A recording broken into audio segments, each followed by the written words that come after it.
I'm delighted to welcome Sarah Davison, who is the coaching homeopath and specialises in menopause, other things as well, but particularly menopause. Sarah, welcome to the show.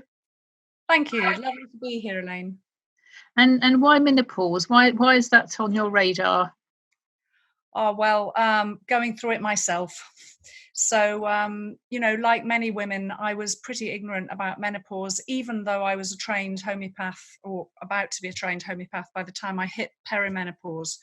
They don't teach you much about it, and went through my own issues with it, and then thought, wow, this is a really an area that really women need help in, and that there's a lot of ignorance in this area, and yeah. So, how old were you when you went through it, Sarah?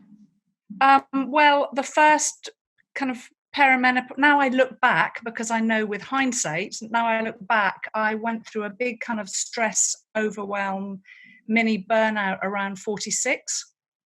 And then, and actually that's what led me to be a homeopath. So, these things do bring us gifts as well.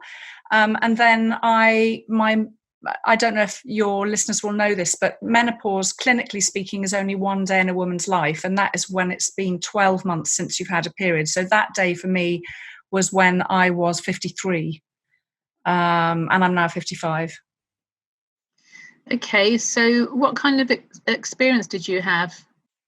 So, like many women that I see, in my practice, I noticed that all the stuff that had been around in my life, mentally and physically in my life, kind of came up for dealing with. So digestive issues, issues around anxiety, those were the main things. Digestive issues and issues around anxiety, that those have both been kind of low level issues around for me most of my life, and I think they come up really strongly, these things, for resolution in menopause. That's interesting you say that you'd already had problems with both of those topics prior to menopause. I have a theory.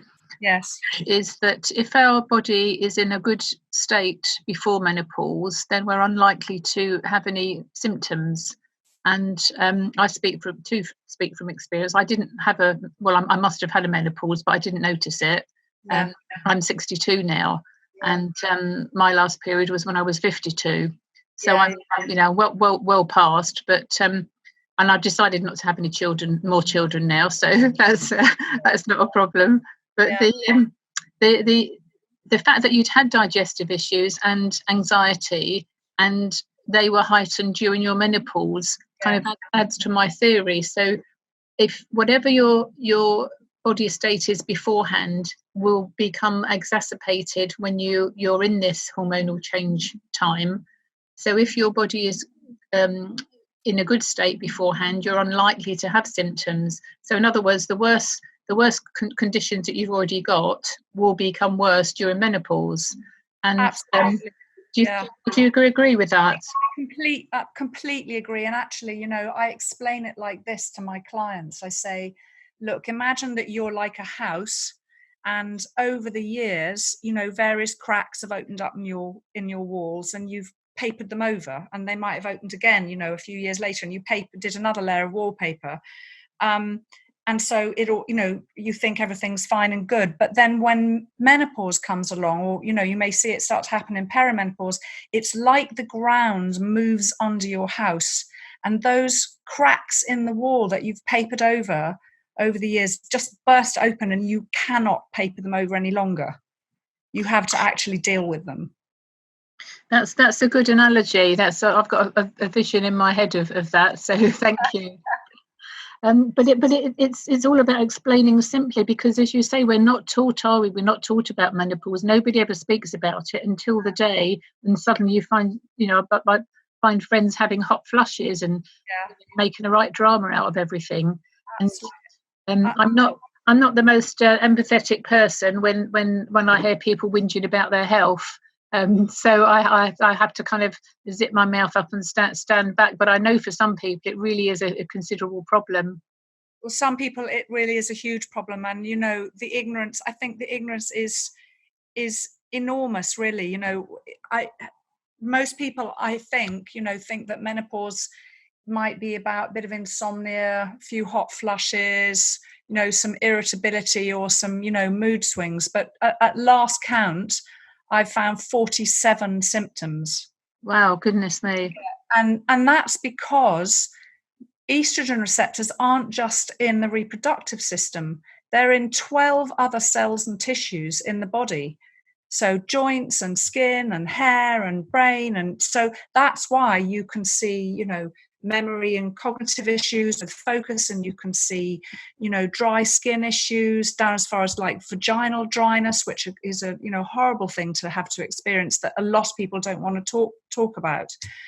And I think also what comes with this ignorance, or might be partly the cause of it, is that I believe that we live in a culture that's all about youth and beauty. So the idea that menopause means, is seen like this, through this lens, losing your youth and your beauty, then I think that creates maybe denial. And also just we inherit taboo from our parents. I mean, I think my generation is really going for it in terms of talking about it. I don't know if you've noticed, but there is a lot of talk about menopause in the media at the moment, and I think that's because my generation just doesn't want to put up with it and wants to do something about it. And that's what led me to create a couple of specific menopause programs, because I was sick to death of reading. Well, in fact, it was Woman's Hour a couple of weeks ago, and people were on there whinging about it. And then, it's all, oh dear, woe is me, poor me. But, do something about it. There's a lot we can do. So what kind of things do you recommend people could do when they're actually in the midst of it and they are experiencing these problems? Well, obviously, I'm a homeopath, so my main tool is homeopathy, which can do absolutely wonderful things for a whole range of symptoms, from physical to emotional. But I also think that menopause can be complex, and a lot of how you experience it, as you've already said, lies in your history. Not being healthy, how much toxicity you've got in your system from maybe drugs or hormones or heavy metals, that kind of thing. So I think that often people need something more than just one modality. So for myself, I do homeopathy. I have my own homeopath, and then I'm careful with my nutrition, and occasionally I'll see an acupuncturist if I think that something particular might respond to that. But homeopathy and nutrition are my main things. So I think, if you're a woman who's in the box of, I don't want to take HRT and I want to do it natural, then I think there are lots of options. There's Ayurveda, there's Chinese medicine. I think it's finding your own self-care program, and it may be more than one thing. Absolutely, and there are so many areas that we could talk about, but and it's confusing, isn't it? Because people who've never had the conversation about menopause suddenly are in it, having all these problems, and don't know which way to turn. So yes. It is a case of trying things and finding out. But I think you're absolutely right. Raising awareness and having the conversation now is extremely helpful. Yes. So when you say homeopathy, I know I see a homeopath regularly. Yes. I've had a sort of little bit of training in it, but not obviously to the extent that you have. And it always amazes me how super accurate the remedies are, but you need to be able to diagnose first to get the right remedy. Otherwise, it's kind of scrabbling around in the dark. Absolutely. I mean, it's because there are something like over 3,000 remedies, and therefore when you've got that many remedies, a lot of the symptoms are overlapping.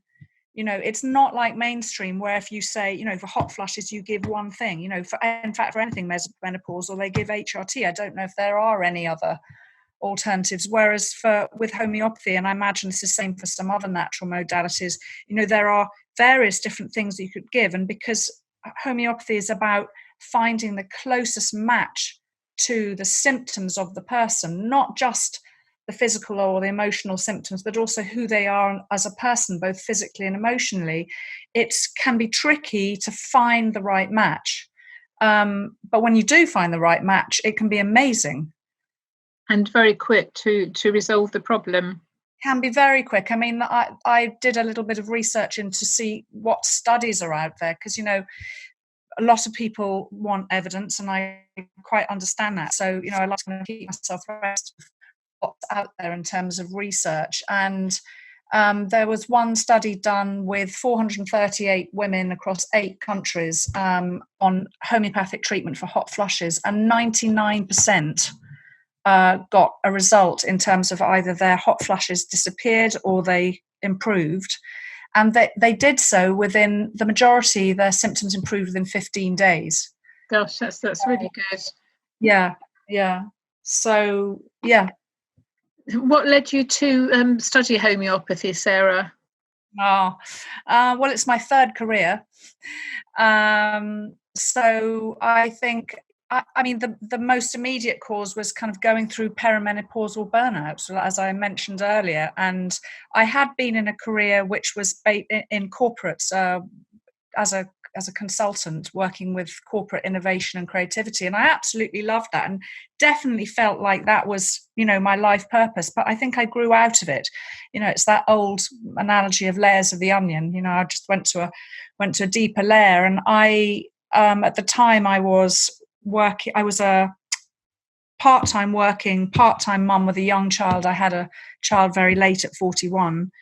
And so I had a 4 or 5 year old, and the workload was really heavy at the time. And I think one of the things that happens in perimenopause that lots of women suffer with, but don't realize that's what's happening, is that when they're very, very stressed in their 30s and early 40s, that stress can lead to difficult issues around coping with stress itself. I couldn't cope the way I used to be able to. And then I started thinking, gosh, this really isn't for me any longer.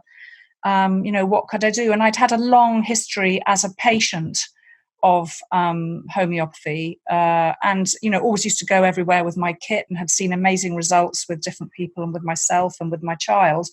And so when I was looking at, okay, what, you know, this isn't right for me any longer, this really doesn't fit any longer, homeopathy came up, and I went, oh my God, yes, that's really what I need to do.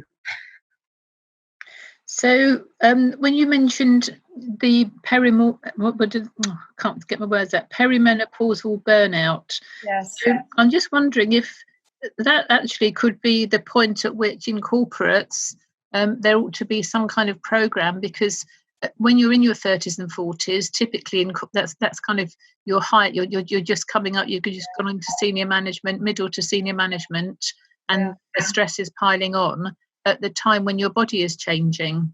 Absolutely. I mean, I think, you know, menopause in general, because my experience through myself and with my clients is you can get different symptoms. Don't just reside in the perimenopause or in the postmenopause, i.e. after the day when you had your year since your last period.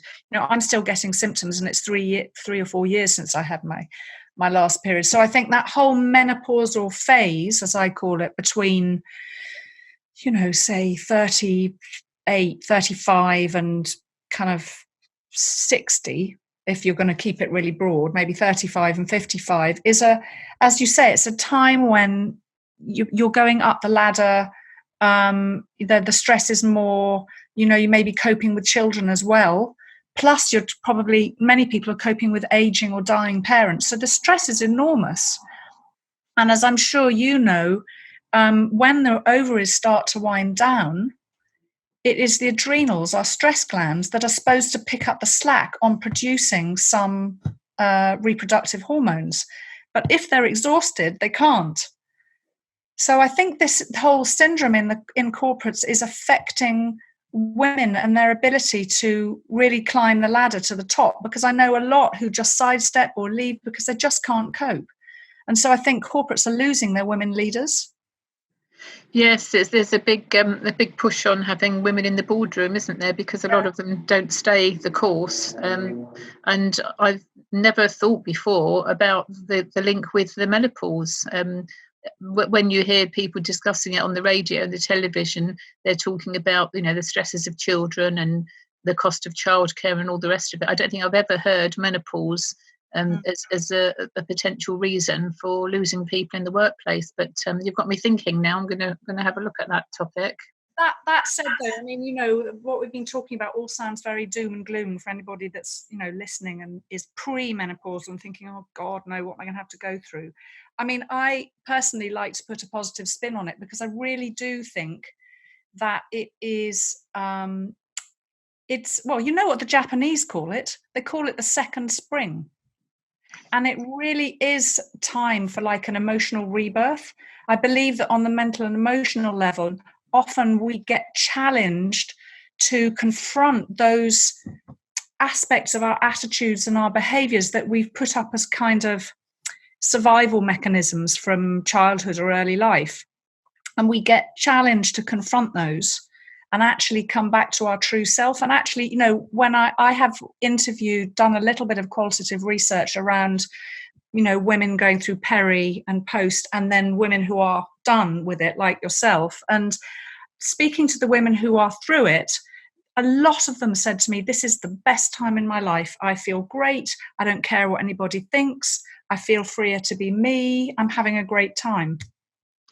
Absolutely true of myself and friends of my age as well. It's as though, and in fact, when I look at myself, in the mirror, I can see that I'm glowing. I'm absolutely glowing, despite the fact that I've had 4 cancers and all sorts of other health issues. Yeah. It's a time that is very precious, and I feel very, very blessed. It sounds a bit cheesy, but I've got all these years of experience, and hopefully another many years ahead of me in which to share stories and help people. So I think it's a wonderful time. I consider myself very lucky. Absolutely. I'm quite passionate about, at a kind of more metaphysical level, in a way, of helping women through this phase, so that they can have that sense of rebirth and rejuvenation, to then find their voices. Because I think, the Dalai Lama said the change in the world will be led by the women of the West. Well, I think a large amount of those women are probably women who are, menopausal, postmenopausal, who have that wisdom. The Native Americans say that the blood you no longer bleed when you're fertile gets retained as wise blood. Very good. So, yeah. You've mentioned perimenopausal and premenopausal. Are they the same thing? No, so premenopausal, as I understand it, is when you're fertile. And perimenopausal is when the ovaries start to wind down, but you're not in menopause yet. So, I said that menopause is just one day, and it's the day when it's been 12 months since you last had a period. Well, leading up to that day can be, for some women, as much as 14 years.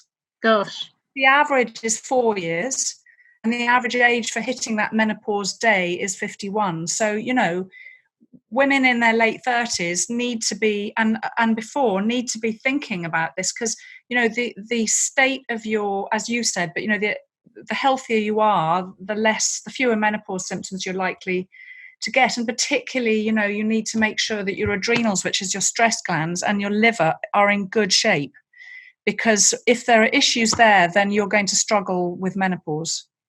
I take an adrenal cocktail every day, which helps to keep my system working well, and that's sea salt, organic fresh lemon juice, and cream of tartar.